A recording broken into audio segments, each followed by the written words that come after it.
Welcome to TICE News. Today we have with us Mr. Abhijeet, who is an expert in international trade and has been working with the World Trade Organization. Welcome to the show, sir. Thank you. It's a delight to be here. I have worked with something called the Center for WTO Studies, which used to very closely analyze developments at the WTO as well as assist and advise the government of India on matters related to the World Trade Organization. Sir, we have seen that India has held the G20 presidency and it has brought India on a global stage as a leader. Sir, what are the challenges that Indian startups have faced and how can they overcome when they take their business from India to a global scale? One of the biggest challenges which any startup faces these days is barriers to entry in other countries. And given the current environment where countries are rather skeptical or rather wary of allowing Chinese investments to come in, a big challenge which startups from any country, including startups from India, will face if they want to undertake trans-border operations is, are they in a position to satisfy the screening of foreign investment? This is a big challenge. And Indian startups are slightly better placed than other countries for the very simple reason that we are perceived as being a trusted partner by many countries. So to that extent, I think we have lots going for our startups. It's for them to take advantage of the environment, the goodwill, and the favorable climate for India abroad. Sir, during the recent years, there is a culture that is inculcated of flipping. The startups that are there in India, they are getting tied up with conglomerates that are internationally available. For example, Flipkart has a tie-up with Walmart now. So, what policies or trade relationships can be established so that a reflipping happens and the companies that are there in the foreign countries, they come to India and have their bases here in India?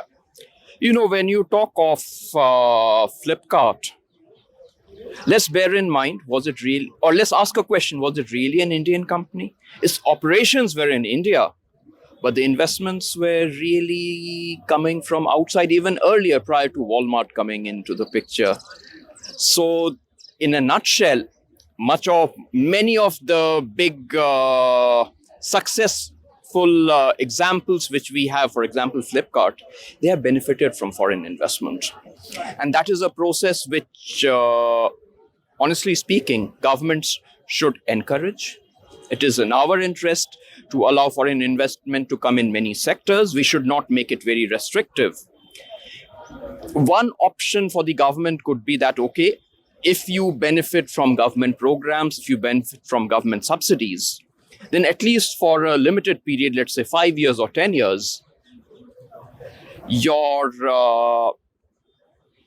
equity holding in the company has to be majority Indian. You cannot sell outside.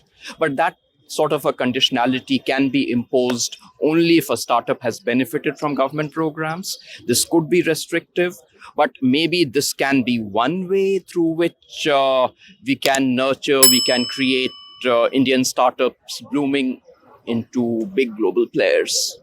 So the last question that I have for you is the startups that are flourishing and they have aspirations to go global. Also the students who are still not they don't have their own ventures but are looking forward to it.